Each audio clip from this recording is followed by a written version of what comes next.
Bienvenue dans ce nouveau numéro de la Minute d'Histoire. Aujourd'hui, nous allons parler de Cheikh Anta Diop. Cheikh Anta Diop est né en 1923 dans le village de Ceytou à Diourbel au sein d'une famille d'origine aristocratique wolof. À l'âge de 5 ans, il est envoyé à l'école coranique dans le fameux Daara de Koki aux côtés de son grand-père avant d'être scolarisé à l'école régionale de Diourbel d'où il obtient en 1937 son certificat d'études primaires. Il va poursuivre ses études secondaires à Dakar puis à Saint-Louis avant d'obtenir son baccalauréat en 1945.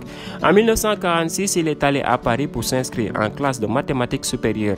À l'époque, son but était de devenir ingénieur en aéronautique.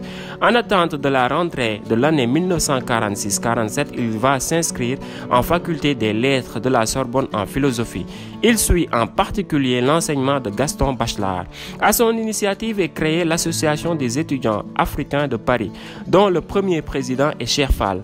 En 1947, Cheikh Anta Diop va poursuivre ses études et ses recherches linguistiques sur le Wolof et le Serer, langue parlée au Sénégal.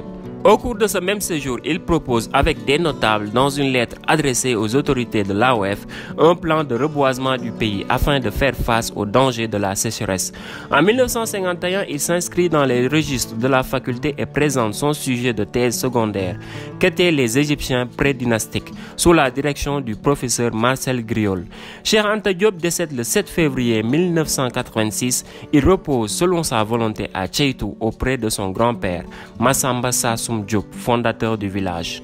On retiendra de lui un excellent historien et anthropologue qui s'est attaché sa vie durant à montrer l'apport de l'Afrique et en particulier l'Afrique noire à la culture et à la civilisation mondiale. Ses thèses restent aujourd'hui controversées et sont peu reprises au sein de la communauté scientifique, en particulier au sujet de l'Égypte antique et quant à l'origine de la langue wolof. Cheikh Anta Diop a cependant été un précurseur dans sa volonté d'écrire l'histoire africaine précédant la colonisation.